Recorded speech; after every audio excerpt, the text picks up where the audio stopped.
नमस्कार, मैं बाबा अनिल मजूमदार आज आपके सामने एक हॉन्टेड स्टोरी लेके आया हूँ। आशा करता हूँ उससे आप लोग को बहुत सीख भी मिलेगी और आप ज़िंदगी में सचेत रहेंगे। ये कहानी मेरे एक यूट्यूब चैनल के सब्सक्राइबर मिस्टर बेताब ने, जो कि चंडीगढ़ के रहने वाले हैं, उन्होंने मुझे जो है स्पेशली फ़ोन करके कहा कि बाबा जी, मैं आपके सब वीडियो देखता हूँ, कहानियाँ मुझे पसंद आती है, मेरे साथ जो दुखद घटना हुई उसका मैं वर्णन करना चाहता हूँ, आप उसे कहानी के रूप में पब्लिश कर सकते हैं। तो मैंने कहा मैं कहानी के रूप में पब्लिश कर दूँगा, लेकिन मैं हमेशा कहानियों में पात्रों के नाम बदल देता हूँ, काल्पनिक रखता हूँ, क्योंकि आगे चल के परिवार में कोई परेशानी ना हो। तो उन्होंने कहा ठीक है। तो मैंने कहानी उसके टेलीफोन से उसने पूरी कहानी सुनाई। उस कहानी को मैं एक एक पॉइंट आपके सामने रख रहा हूँ, ये सोच के कि आप लोग कुछ मुझे राय देंगे। सन 2008 एक छोटी सी बच्ची 5-6 साल की, उसको 5-6 साल से ऊपर ही होगा, 7-8 साल होगा, हम एक्यूरेट नहीं बता सकते। उसको स्कूल में एडमिशन कराया गया। उस स्कूल का ये था कि वो स्कूल रेलवे ट्रैक के पास था और घर से पास में ही था। उस ट्रैक पर बहुत सारे एक्सीडेंट भी हुए, बहुत लोगों ने सुसाइड भी किया। जब उसका वहाँ पर जो है एडमिशन हुआ तो वो रोज़ स्कूल जो है पैदल ही जाती थी, लेकिन उसकी एक आदत थी कि घर से वो खूब परफ्यूम लगा लेती थी, खुशबू उसको बहुत पसंद थी, और रेलवे ट्रैक के किनारे किनारे चलती थी। एडमिशन होने के करीब साल भर पहले उसके भाई उधर ही से जा रहा था, तो उसने देखा था कि बहुत भीड़ लगी, तो जाके देखा एक औरत ने सुसाइड कर ली है, जिसका सर का ऊपरी हिस्सा कट के गिर गया था, वो मर गई ट्रेन के नीचे आके। सर का आधा हिस्सा कट गया था उसका, अब वो मरी पड़ी थी। तो उधर से जाती थी वो रोज़ बच्ची पैदल पैदल स्कूल, लेकिन परफ्यूम खूब लगाती थी और कुछ ना कुछ मीठी चीज़ें खाती खाती चली जाती, मिठाई उसे पसंद था। ये होता गया। करीब स्कूल में एडमिशन के 2 ही 3 महीने बाद अचानक एक दिन वो स्कूल से निकली और रेलवे ट्रैक पर पहुंच गई। शायद वो घर लौट रही हो या जा रही हो, ठीक से क्लियर नहीं हो सका। तो वो वहाँ गिर के बेहोश हो गई। उसके साथ में जो बच्चे थे उन्होंने तुरंत जाके स्कूल में सूचना दी, वहाँ के कर्मचारी आए, उसको उठा के ले गए। घर पर सूचना दी गई कि आपकी लड़की रेलवे ट्रैक पर बेहोश पड़ी मिली है। घर वाले आके उसे ले गए। बात आ गई वही हो गई, मतलब क्योंकि घर पहुँचते ही लड़की को होश में आ गया और कोई ऐसी बात नहीं देखी, तो इसलिए घर वालों ने किसी डॉक्टर को दिखलाना उचित नहीं समझा। इस तरह से वो बेहोश। अब करीब 7-8-10 दिन बाद एक दिन वो, जो मॉर्निंग प्रेयर होती है स्कूलों में, लाइन में लगते बच्चे प्रेयर करते हैं, अचानक वो फिर से गिर गई और फिर बेहोश हो गई। तो स्कूल से भेजा गया घर में कि आपकी लड़की बेहोश हो गई, आके उसे ले जाइए। फिर तो ये सिलसिला बन गया। वो जब भी स्कूल जाती और जो है 6-7-10 दिन में कभी ना कभी उसको बेहोशी के दौरे पड़ते और बेहोश हो जाती। बात इतने पर भी नहीं हुई। फिर जब धीरे धीरे उसका टाइम भी बढ़ने लगा, करीब 4-5 मिनट बेहोश रहती थी, फिर 10 मिनट रहने लगी, 12 मिनट रहने लगी, 15 मिनट रहने लगी। फिर घर वालों ने सोचा कि अब इसको डॉक्टर दिखाना ज़रूरी है, पता नहीं कौन सा रोग है। तो उन्होंने उसे दिल्ली के सर्वश्रेष्ठ जो ऑल इंडिया मेडिकल इंस्टीट्यूट है, सर गंगाधर ऐसे कुछ एक नाम वाला स्कूल है, बहुत बड़ा हॉस्पिटल है, वहाँ दिखाया। बड़े बड़े नामी गिरामी न्यूरो सर्जन और साइकेट्रिक वगैरह सबको दिखाया, लेकिन कुछ भी नहीं निकला। और ये बीमारी बढ़ती गई। इसे करते करते करीब लड़की 12-13 साल की हो गई। उसके बेहोश होने का सिलसिला जारी रहा। अब जो है क्या करते हैं, एक दिन घर वालों ने देखा कि घर वालों ने क्या देख पहले स्कूल में एक दिन टीचर पढ़ा रही थी तो उसने अचानक देखा कि वो सर झुकाए बैठी हुई है। टीचर ने उससे कहा, तो लड़की का नाम मैं बता दूं, ये भी काल्पनिक है, मैंने नाम रखा उसका माधवी, है ना। तो माधवी, टीचर ने कहा, माधवी तुम ऐसे सर झुकाए क्यों बैठी हो, चलो सर उठाओ, क्या सो रही हो क्या। तो कहा नहीं दीदी, नहीं मैम। तो जैसे सर उठाया तो मतलब टीचर के हक्के बक्की रह गई कि उसके जो है जो कपाल था उसमें से भर भर खून निकल रहा था। और जो है क्या कहते हैं, मतलब कोई घाव नहीं दिख रहा था। टीचर घबरा के प्रिंसिपल को जाके कहा। प्रिंसिपल ने तुरंत जो है उसको कर्मचारियों के साथ भेज दिया हॉस्पिटल में। टीचर भी गई, वहाँ पर डॉक्टरों ने देखा, डॉक्टर भी हैरान रह गए कि बिना घाव के खून कैसे निकल रहा है। खैर उसको पट्टी उट्टी बांध दी और वो घर चली आई। इस तरह से जो है साल बीतने लगा। धीरे धीरे खून की मात्रा जो है 15 दिन, 20 दिन, 1 महीना, 4 महीने बाद अपने आप ही शरीर के किसी हिस्से से खून निकलने लगता। कोई बीमारी रही होगी या कुछ भी। तो जो है अब लड़की बड़ी हो गई थी, 12-13 साल की हो गई थी। एक दिन उसका भाई खाना खा रहा था, खाना परोस दिया गया। तो भाई ने जो है क्या कहते हैं, लड़की को किसी काम से दुकान पे भेजा सामान लाने के लिए। तो भाई को पता नहीं क्या हुआ कि उसको लगा कि आज मेरी बहन का एक्सीडेंट होगा। भाई को एकदम से जैसे हुआ, वो भी पूजा पाठ करता था, तो उसने खाने को एक तरफ सरका के और दौड़ के निकलने लगा। तो माँ ने पूछा, क्या हो बेटा, तुम खाना छोड़ के कहाँ जा रहा है। तो उसने कहा, नहीं माँ, मैं अभी आ रहा हूँ। अब वो दौड़ के गया, दुकान पे जाके देखा तो लड़की सही सलामत थी। तो उसका हाथ पकड़ के क्रॉस कर रहा था, इतने में एक ट्रक आया और जो है लड़की को उड़ाता हुआ ले गया।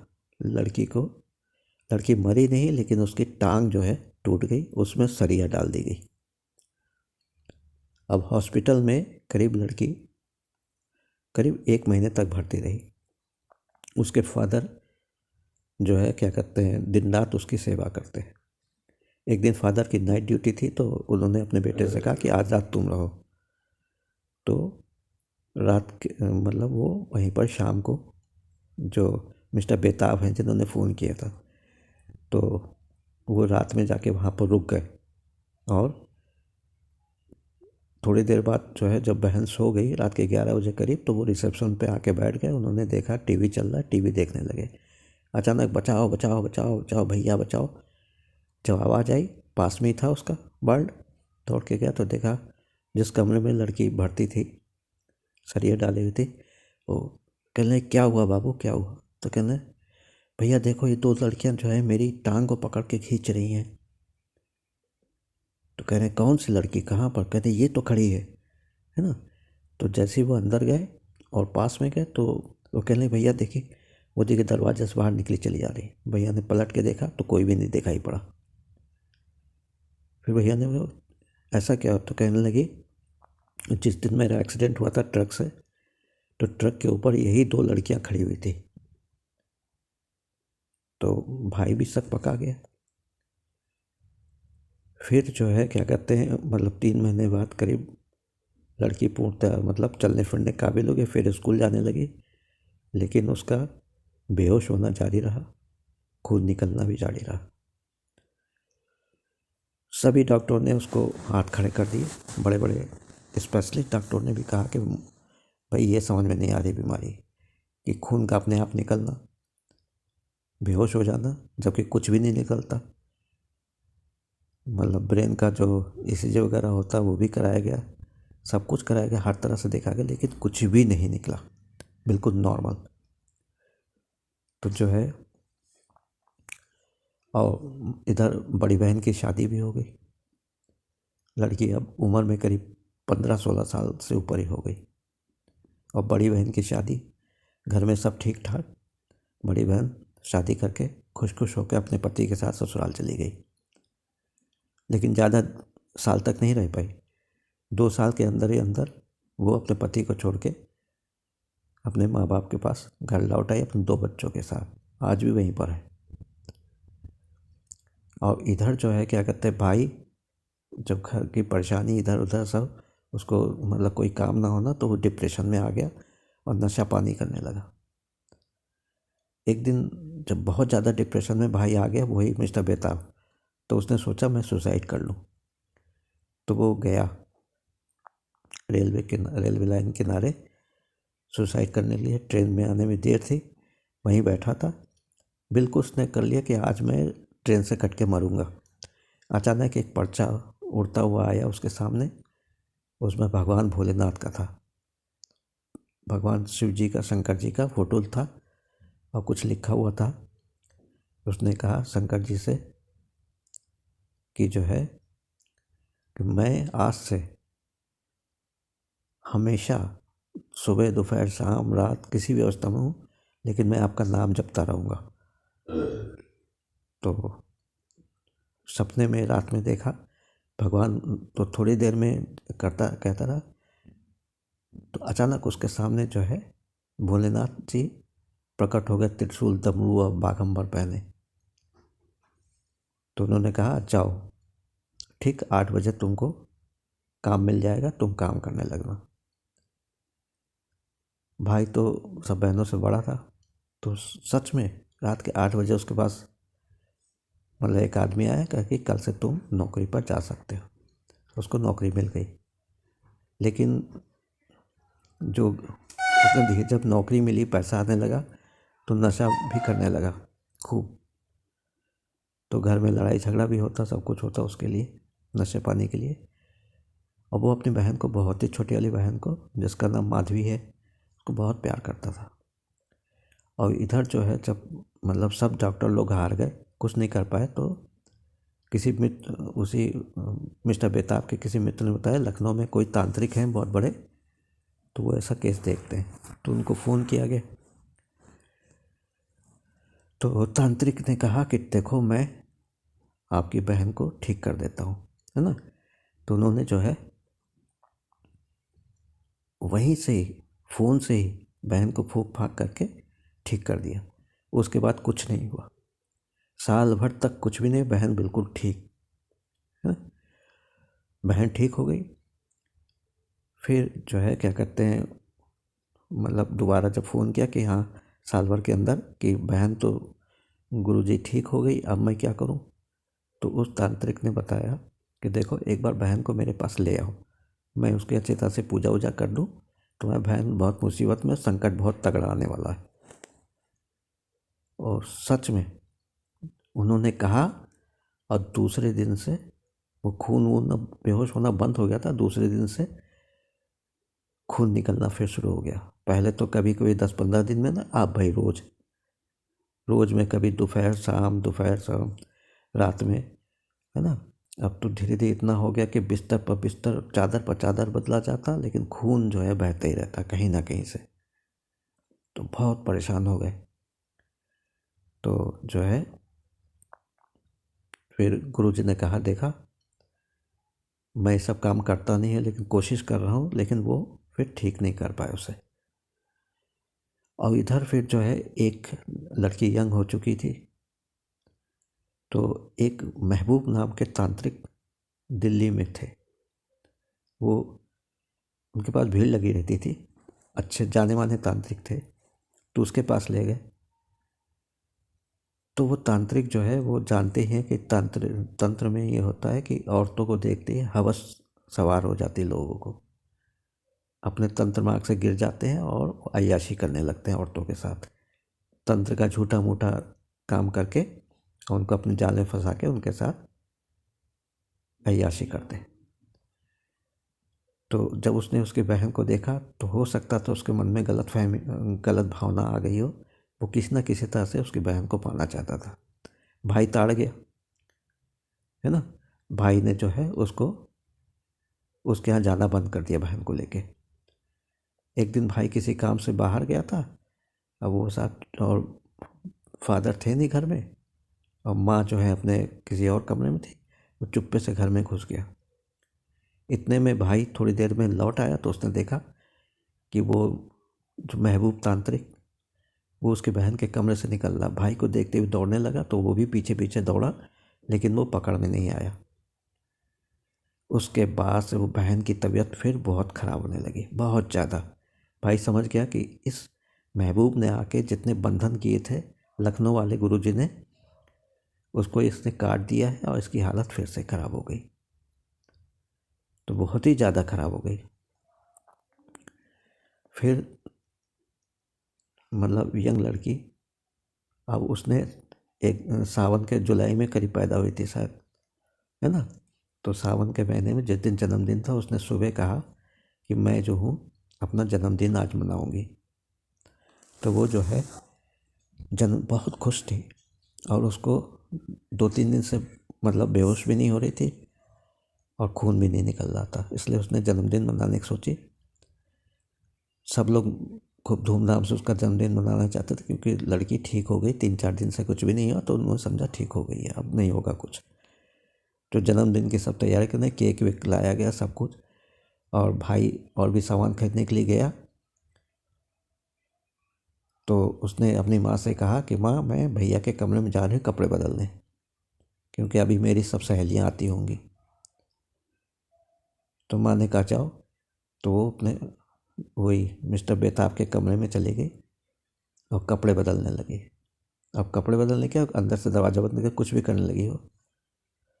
जब बहुत देर तक नहीं निकली तो बड़ी बहन को शंका हुई। उसने आवाज़ें दी, नहीं खुला। माँ ने आवाज़ दी, नहीं खुला। पड़ोसी भी चले आए, खूब आवाज़ लगाई, खटखटाए, तब भी नहीं खुला। इतने में भाई आ गया। भाई ने कहा हो सकता है वो कमरा बंद करके कपड़े चेंज कर रही होगी और उसी में बेहोशी का दौरा पड़ गया, बेहोश हो गई होगी। अच्छा, भाई जब बाहर से आया उसको पेशाब बहुत ज़ोर से लगी थी, मतलब निकला जा रहा था। उसने सोचा मैं जल्दी से पेशाब कर लूँ, उसके बाद आके देखता हूँ कि बहन को क्या हुआ। वो पेशाब करने चला गया। जब पेशाब करके लौटा तो देखा तब तक भीड़ बढ़ गई थी। फिर उसने जो है किसी तरीके से किसी एक छोटे बच्चे को कंधे पर उठा के दिखाया। छोटे बच्चे ने कहा कि भैया भैया, दीदी तो जो है पंखे से लटकी हुई है। और इनके हाथ पैर फूल गए। दरवाज़ा किसी तरह से तोड़ ताड़ के इन लोग अंदर पहुँचे तो देखा जो है पंखा फुल स्पीड में चल रहा था, और बहन जो है पंखे में लटकी थी, उसके घुटने मुड़े हुए थे, बेड के साथ लगे थे, और वो फंदे पर लटकी हुई थी। जल्दी से उसको नीचे उतारा, लेकिन तब तक उसकी सांस टूट चुकी थी। मरे हुए ज़्यादा टाइम नहीं हुआ। फिर जो है वही पुलिस को कहा गया, पुलिस आई। पुलिस ने देखा कोई सुसाइड नोट वगैरह मिला नहीं। पुलिस ने जो है समझा कि पड़ोसियों से पूछताछ की तो पता चला ये मानसिक रूप से बंधित हो चुकी थी, मतलब ये पागलपन का दौरा इस पर पड़ता था, बेहोश होती था, जो भी बताया पुलिस को। पुलिस ने फिर जो है पोस्टमार्टम करा के पंचनामा करके उनको लाश को हैंड ओवर कर दिया। वो लाश लेके, अब बताइए, जिस दिन उसका जन्मदिन था उसी दिन उसने फांसी पर लटक के जान दे दी। अब ये हत्या है या आत्महत्या? क्योंकि इसमें सबसे ज़्यादा इसमें क्लू ये मिला कि वो जो बड़ी बहन थी उसका भी याराना उसके साथ था। वो भी ज़रा सा हो सकता कैरेक्टर लेस रही हो, तो महबूब तांत्रिक के साथ उसका याराना था, और उसी के कहने पर भाई महबूब के पास लेके गया था। उसके बाद जो है सभी घर वाले ताना देने लगे, पड़ोस वाले, कि तुमको पेशाब करने की जल्दी थी, यदि तुम उस समय दरवाज़ा तोड़ के जाते तो बहन बच सकती थी। अब उसने जो है जब रो लड़ाई झगड़ा तो उसने अपना घर छोड़ दिया, और अभी भी जो है नशा पानी में बिल्कुल डूबने लगा। लेकिन नौकरी पा गया तो नौकरी करता था, 8-9 हज़ार तनख्वाह मिलती है, उसी में सब दिल्ली में रहता, पता नहीं कैसे क्या काम करता होगा, है ना। उसने हमको कल शाम को फ़ोन किया था पूरी अपनी ये पूरी पहले तो दिन में किया तो दिन में ज़्यादा टाइम नहीं मिला, हमने कहा शाम को करना, शाम को किया तो पूरी कथा बताई कि ऐसे ऐसे हुआ।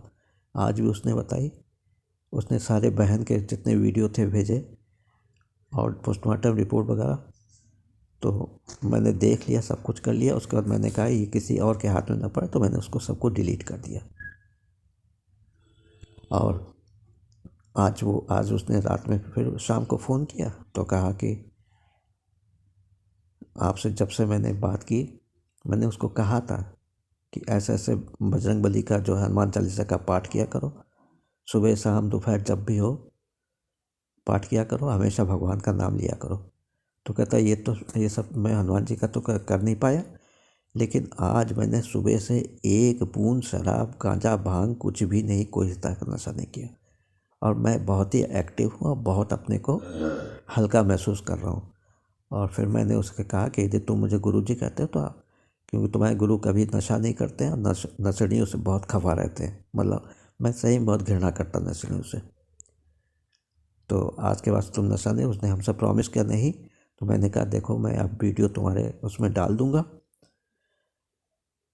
यूट्यूब पर, तुम देखना और वो करना।